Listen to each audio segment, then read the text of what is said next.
Selamat malam semuanya. Saat ini yang ada di benak saya tertuju pada satu tempat wisata yang sudah terbengkalai. Kampung Gajah. Saya beberapa kali masuk ke area tersebut dan ketika masuk dari awal melihat patung gajahnya pun hawanya sudah berbeda. Sekilas cerita tentang Kampung Gajah ini, mungkin di antara teman-teman di luar Bandung tidak tahu tentang Kampung Gajah. Ini sebuah area wisata ya, yang sangat terkenal pada masanya. Ini dibangun tahun 2010 dan terdiri atau luasnya itu sampai 60 hektar. Kurang lebih ada sekitar 30 wahana yang tersebar di setiap sudut tempat tersebut. Kampung Gajah ini merupakan salah satu tujuan wisata warga Bandung maupun luar Bandung, dan mereka datang ke sana berlibur karena wahana-wahananya itu bisa dibilang bukan wahana yang biasa. Tapi di sisi lain dari tempat itu banyak banget kejadian demi kejadian terjadi yang memakan korban jiwa. Saya berjalan pada saat mulai menapaki langkah kaki saya di Kampung Gajah. Saya melihat dua patung yang sangat besar, kemudian saya masuk. Semuanya gelap, tidak ada satupun penerangan. Dan tempat ini sudah tutup sejak tahun 2018 dan kemungkinan hanya beroperasi sekitar 8 tahunan. Setelah dinyatakan bangkrut, maka tempat ini terbengkalai dengan begitu saja. Ya, akhirnya di tahun 2023 menjelma jadi suatu tempat yang sangat angker dengan ilalang yang tinggi, ya akar-akar pohonnya sudah masuk ke dalam lingkungan, masuk ke dalam ruangan-ruangan. Sudah pasti tidak hanya tumbuhan atau hewan-hewan saja di situ. Adanya keberadaan sosok makhluk halus yang bergentayangan di sekitar itu. Pengalaman pertama saya ketika saya memasuki area kolam renang, saya melihat langsung dengan mata saya. Dari jarak jauh saya lihat itu apa ya? Seperti anak kecil dan semuanya hitam. Dan itu perempuan. Perempuan dari bentuk badannya, kemudian panjang rambutnya. Dan itu hitam semua, seperti terbakar. Ya, hitam gosong. Dia duduk di tepian kolam yang sudah tidak ada air, kering, sambil ada suara ketawa. Ketawa khas anak kecil yang sedang bermain seolah-olah di depan dia itu ada air yang dia mainkan. Dan nyatanya tidak ada air, kosong. Kaki dia bergerak ke depan, ke bawah, ke depan, ke bawah. Sedang memainkan air. Saya perhatikan dari jarak jauh. Itu apa ya? Kok bentuknya hitam? Saya perhatikan terus. Maksud hati ingin saya center, tapi kalau di center pasti ya hilang ya kalau memang hantu. Jadi saya perhatikan jarak jauh, ya benar ini kayaknya hantu. Dia jauh, tapi terdengar suaranya seperti dekat. Ya, seperti dekat. Jadi telinga saya ketawa-ketawa terus. Akhirnya saya coba deketi, pelan-pelan, tiba-tiba hilang. Nggak tahu kemana hilangnya. Akhirnya secara spiritual, saya mencoba membuka ngobrol atau membuka pembicaraan.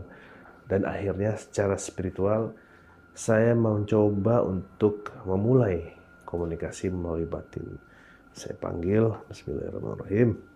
Saya panggil sosok tersebut, gak ada jawaban. Saya jalan, ketawa.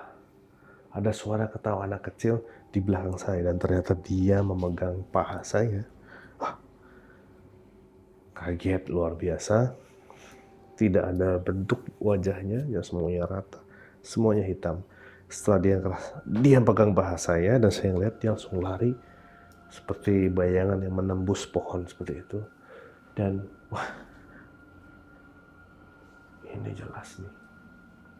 Ini salah satu penunggu yang kemungkinan adalah korin dari anak kecil yang mengalami nasib yang tidak beruntung di kolam tersebut, karena informasinya kolam ini sempat ditutup pada saat masih beroperasi Kampung Gajah tersebut dikarenakan adanya korban jiwa yang meninggal, yang tenggelam di dasar.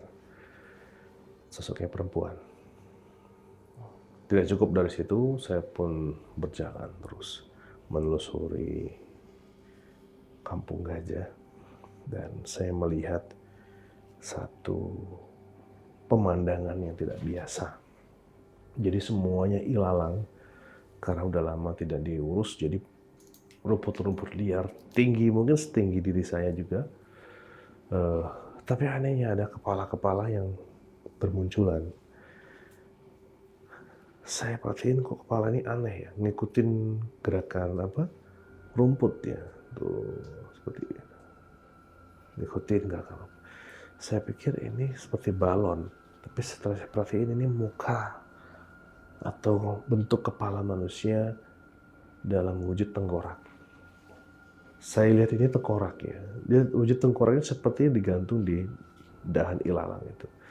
Saya berhenti, wah ini apa ya? Kok ada sesuatu yang berbeda? Saat itu prosesnya masih syuting. Saya lagi syuting jurnal riset.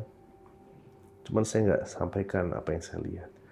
Karena ini kayaknya bahaya nih ngelihatnya, itu seperti sedang menyambut gitu ya. Banyak banget. Jauh dari imajinasi, jauh dari apa yang saya lihat.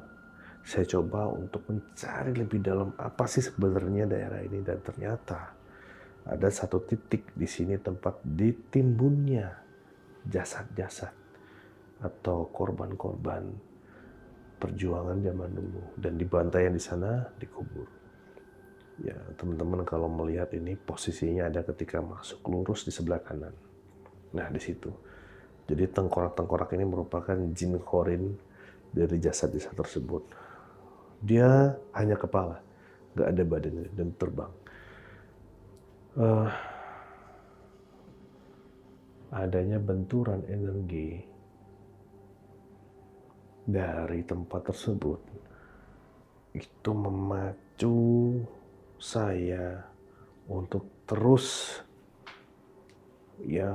tetap sadar, untuk terus bertahan dalam kondisi di mana saya berhadapan langsung dengan energi tersebut, dan dorongan dari energi itu membuat saya seakan-akan berada pada dimensi yang lain. Membuat saya bengong dan bingung segala macam. Kuat banget energinya di situ sehingga saya coba untuk mundur dan mengalihkan pikiran ke yang lain. Nah, ada satu tempat di situ, mungkin dulunya digunakan kafe yang langsung view-nya ke kota Bandung. Nah, di situ udah bentuknya udah tanaman merambat kemana-mana, terus lantainya sudah kusam. Waalaikumsalam. Ada yang hadir, sosok perempuan. Dia pakai baju seperti putri ya, lengkap, warna selendangnya warna kuning. Di sini ada list kuningnya, tapi bukan mahkota list aja. Dan ini ada di belakang kamera. Di belakang kamera ini ada lampu, di belakang lighting.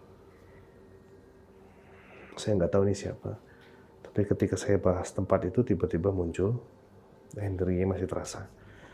Karena ketika saya memulai membahas satu sosok, pikiran saya adalah sampai ke tempat tersebut.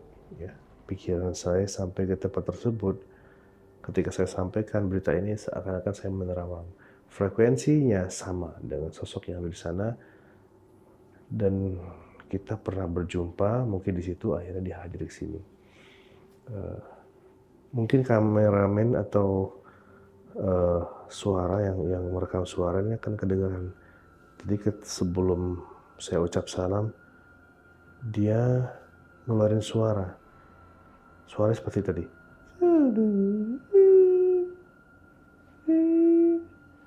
Nanti dengar jelas, itu jelas banget.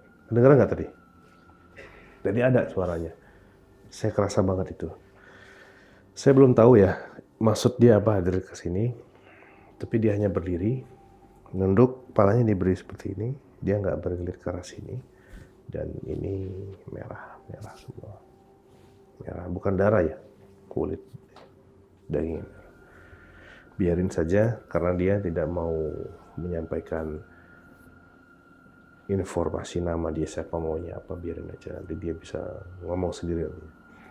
Nah, di ruangan tadi, ya di tempat di Kampung Gajah itu, saya berdiri sama beberapa tim yang lagi syuting saat itu.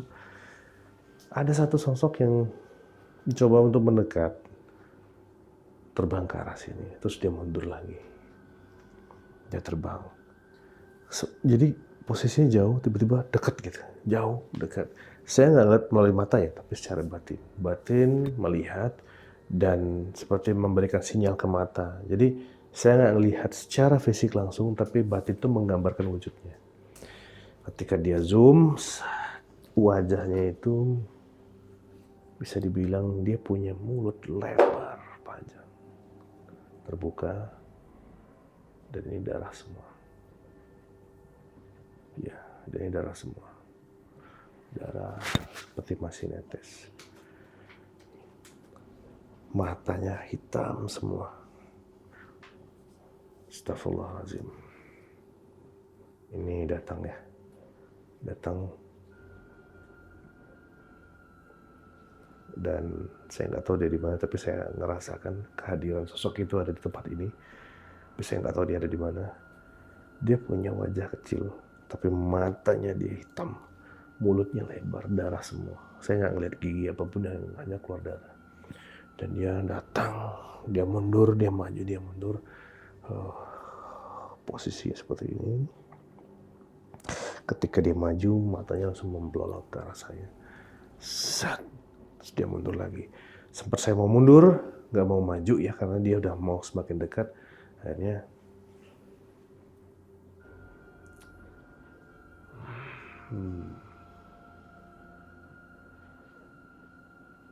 mau ngomong, dia mau ngomong, mau bicara,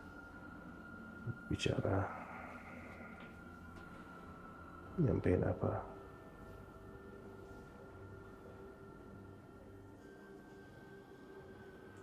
Minta tolong disempurnakan.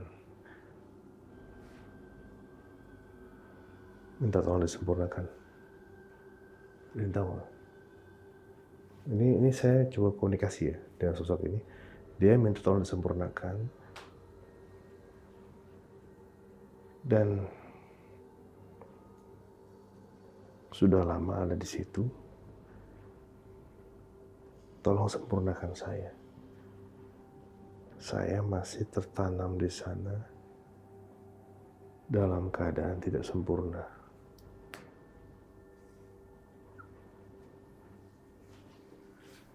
Saya hadir di sini tanpa ada maksud untuk mengganggu, hanya meminta bantuan. Tolong sempurnakan saya. Jasad saya ada di bawah tiang. Di bawah tiang.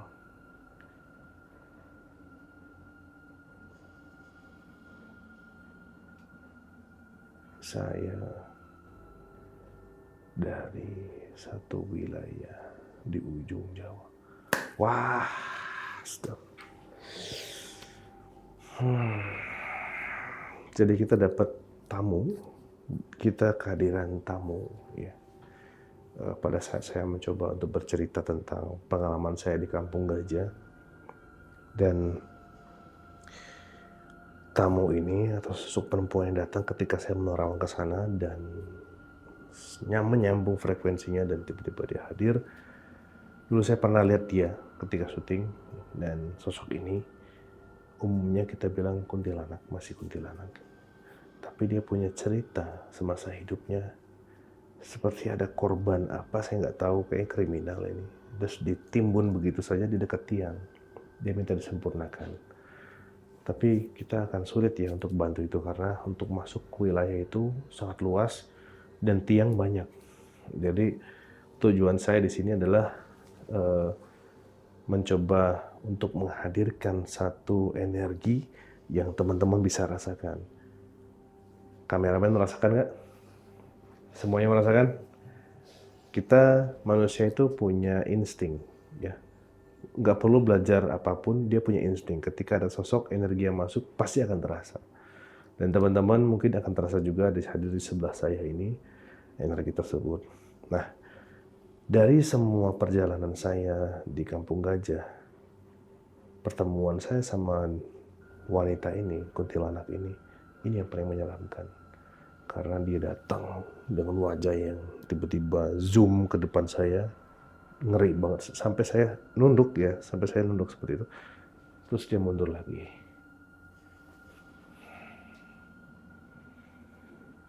Ada yang mau masuk ke saya.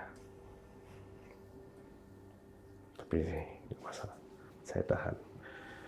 Nah, ada banyak sosok yang saya lihat, tapi hanya itu yang paling menyeramkan.